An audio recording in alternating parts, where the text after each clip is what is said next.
Today, the 19th of November, marks World Toilet Day. It's a day recognized by the United Nations to be promoted through a worldwide public campaign that encourages action to tackle the global sanitation crisis.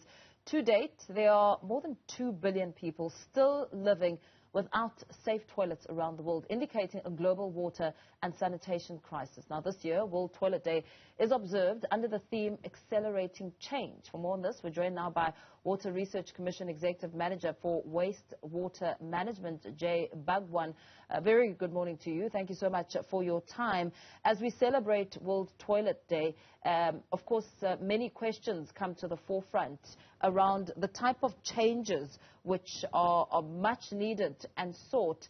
As we try and get a sense of what accelerating change would mean, how would you define that as we commemorate World Toilet Day?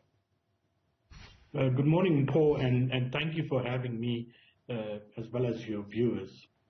Well, look, change is required. I mean, we're not making significant progress on the sanitation side in terms of closing the gap of those 2 billion people.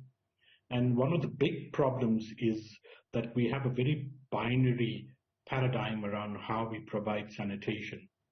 So you either get what we call a hole in the ground if you're poor in the form of a VIP or equivalent, or you get a waterborne system if you live on the other side of the fence and are able to pay. So we've never had significant innovations in between that kind of response to the changing requirements that society is going through.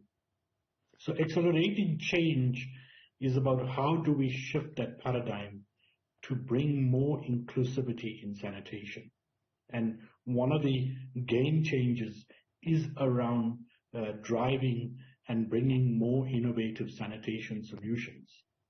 Now, we're sitting in a situation where, as we're tackling the sanitation problems, we are also compounded by several factors, and we experience this in our own country. One is that water is becoming much more scarcer to flush. It's becoming premium, so it's beyond just a water scarcity issue and a water security. It also then talks to a sanitation security issue.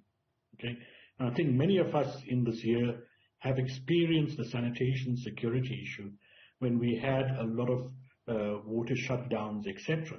And the biggest thing that impacted us is sanitation, because we all kind of locked into waterborne sanitation systems. So, we could bath with a little bit of water, but, myself, I know I was carrying buckets of water from the reservoirs, the pools, the tankers, etc., just to flush, and have that in the health testing. So the kind of dialogue around it is shifting more away from poor people to a space around sanitation security for everyone. Yeah, absolutely. As you and I speak, we know that the Department of Education has missed its target when it comes to eradicating pit toilets, pit latrines in schools. In fact, data provided by the Limpopo Department of Education shows that more than 65,000 learners from 210 schools rely exclusively on pit toilets. Surely that's a cry for help, because we've seen the dangers associated with it. Lives have been lost, and of course hygiene is also at stake. Yeah, Paul, it's unfortunate we in this situation, but look, there is kind of a light at the end of it. We sitting and working with the Department of Education around transitioning the new generation sanitation solutions, okay, that shift away from the current practices that are being applied. But the current practices are part of a manifestation of our history and our institutional setup, okay? Until institutional and policy and planning processes transition to absorb the new pipeline of solutions, we're not going to see significant change. So a lot of it depends on the authorities and the decision makers and the political leadership to allow and absorb these new solutions that are available. It's not that they're not available, but it's going to require a very strong institutional change, because it's not just about the technology. It's a whole kind of package around value-based sanitation services. Okay, it's not an invisible solution. It requires operation and maintenance, but we can make a difference in the life of school children, in remote, largely rural areas and urban areas, from a water efficiency, but also from a more dignified and acceptable sanitation solution. And around the numbers, with 2 billion people still living without safe toilets and sanitation crisis essentially being a global matter, we also know that South Africa's water security crisis has worsened. I mean, you touched on it as you were speaking before answering this question. But where does it leave us when it comes to addressing the problem, finding the solutions? Because you made mention that it's no longer just exclusively a matter of the poor, that it's affecting people from all walks of life. Yes, and Paul, Water Research Commission being a national entity, our job is to look ahead into the future and find solutions.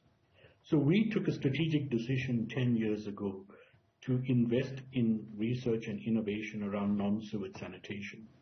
And this was, to close the gap around bringing better sanitation to people in much more difficult situations, the informal settlements, the densities, But then this has been compounded by the availability of water, the issue of large finances required to build uniform waterborne systems. So this kind of decision was taken, and we are at the moment regarded as the world leaders, globally around bringing these solutions and practices. In fact, last month we inaugurated the first international conference on non-sewage sanitation.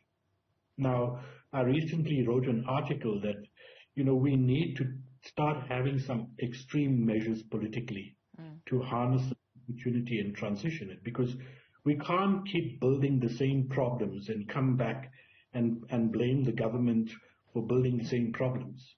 Okay? So, we keep building sewers that fail.